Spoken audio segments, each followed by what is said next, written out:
Hello everyone, welcome to the next video. Okay, so let's get started. So number 5, this one, I hate this question, but we're going to try and do it anyway. So it says here, the table gives the average rate of change for the functions f, g, h, and k for certain intervals of x. Which functions is best modeled by a piecewise linear function with two linear segments of differing slopes, or of different slopes.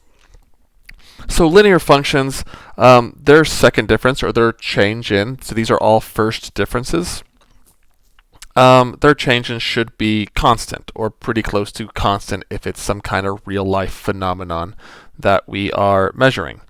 So let's look at each of these real quick. So we're looking for stuff that stays relatively constant.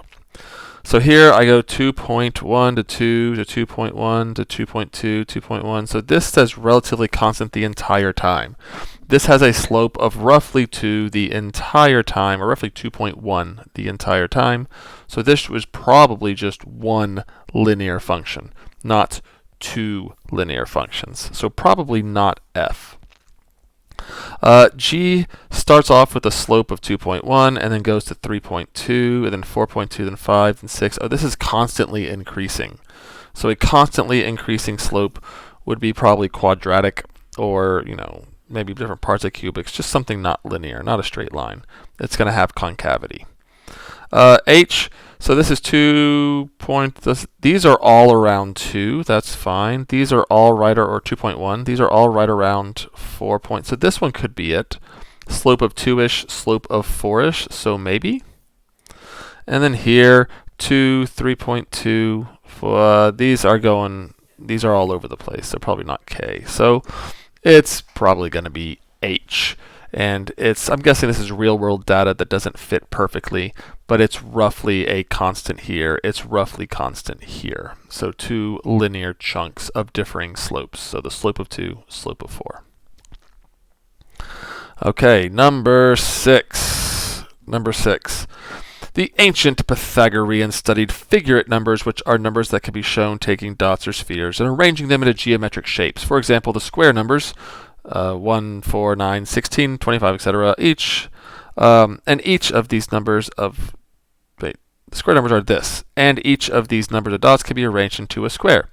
The tetrahedral numbers are similar, specific to the number of spheres needed to create a tetrahedron, so stacking marbles into a pyramid, triangular base pyramid. The tetrahedral numbers are 1, 4, 10, 20, 25, 50, etc. Which of the following statements is true? These can be modeled with, so what type of function? So we have to figure out what kind of function this is. So we're going to do that with the differences. So from 1 to 4, that's plus 3. From 4 to 10 is 6. From 10 to 20 is 10. From 20 to 35 is 15. This is 21, and then this is, what is that? That's plus 30, but too short of plus 30, so 28. So these aren't all the same, so let's try the next difference. So this is going to be, that's plus 3. 6 to 10 is plus 4. 10 to here is 5, so 3, 4, 5, 6, and that's plus 7. So those aren't constant, but here is plus 1, plus 1, plus 1. So the third difference is constant.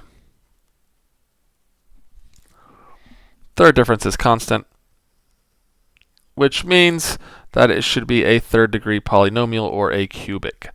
So quadratic, no. Quadratic, no. Cubic because the second difference, no. Cubic because of the third difference, so it's going to be D. The rational function, 7. The rational function f is given by this thing, where k is a positive integer. For which of the following values of k will the graph f have a horizontal asymptote at y equals 0? So we only have this if the degree on top is less than the degree on bottom. If this is true, if the numerator, the degree on top, is less than the degree on bottom, we get a horizontal asymptote at y equals 0. So now our degree on bottom is 5. So the only way we have this is if the degree on top is less than 5. So we already have 1, 2. So we already have 2 zeros on top. So that's already a degree of 2. So a degree, if k is 1, that would be fine, because 1 would be 3. And if k is 2, that would also be fine, because that'd be 4. If k is 3, nope, anything bigger than that will be too big, so it must be A. Must be A. So, and we'll go ahead and do 8. It starts on here, but it jumps up to the next page. So, the rational function is given by this thing right here. It is equivalent to p of x over q of x, where p and q are polynomials. Okay, which of the following statements is true?